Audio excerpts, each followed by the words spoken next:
The great thing about stamp sets is that you can change up the look just by how you do your stamping. Hi everyone, I'm Rebecca Keppel. In today's video, I have a brand new stamp set from Gina K Designs, as well as a stamp set from last month's release.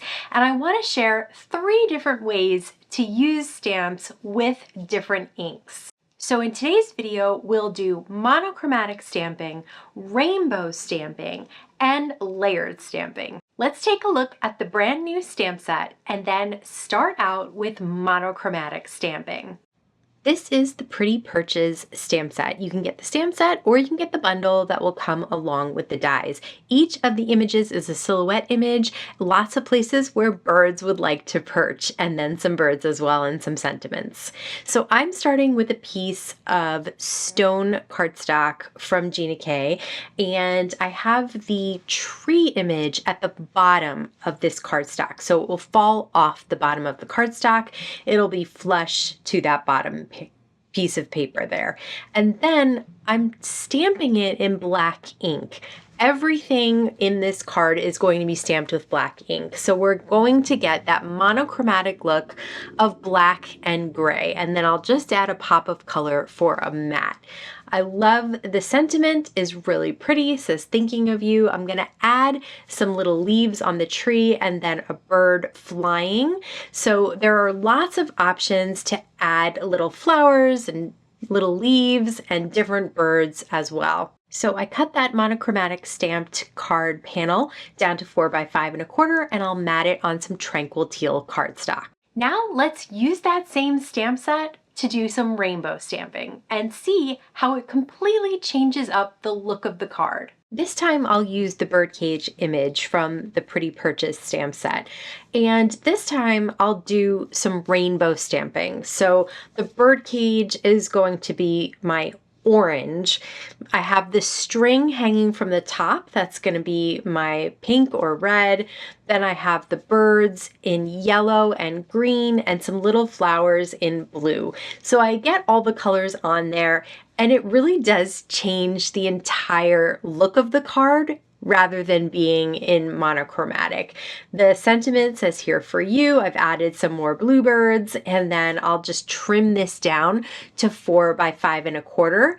And this time I will mat it on some peach Bellini cardstock, which is such a pretty color, and I think it goes really well because the ink for the birdcage was also peach Bellini. So you can see the difference between those two cards. Now let's take a look at a stamp set from last month's release and then use it to do some layered stamping. This is the Sweeter with You stamp set. This time I have the bundle, both the stamps and dies. There are some open drawn stamps, and then there are some layering stamps as well. And we'll use a little bit of mix of both, but mostly in this portion, I want to share the difference between monochromatic stamping, rainbow stamping, and then layered stamping. You get lots of juicy coloring, plus it's very easy coloring because you're just inking up a stamp and stamping it. So here I have that second layer of the stamp for both the fruit and the leaves.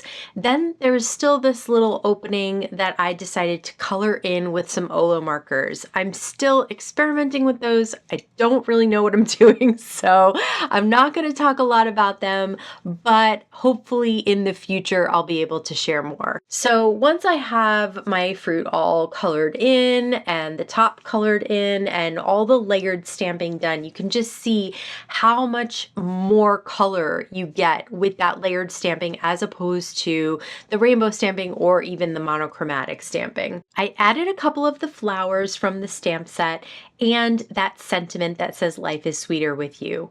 I'll have the dies held in place with some tape, and just looking at these pieces, you can see how much color you get with layered stamping, especially on large images like this that would take a long time to color in. For these smaller flowers, I just added a little bit of color with those Olo markers. And now I have a 4 1/4 by 5 1/2 piece of peach Bellini cardstock and a 4 by 5 1/4 piece of white cardstock.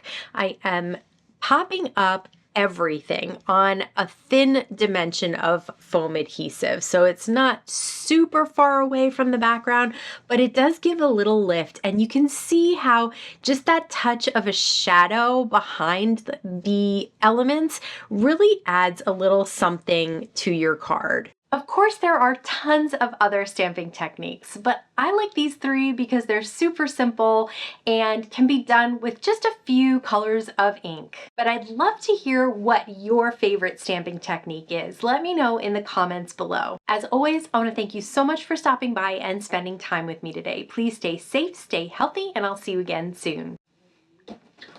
Oh, trip myself on my own stuff. Thanks. So first, there's something in my eye, but I had to just make it through.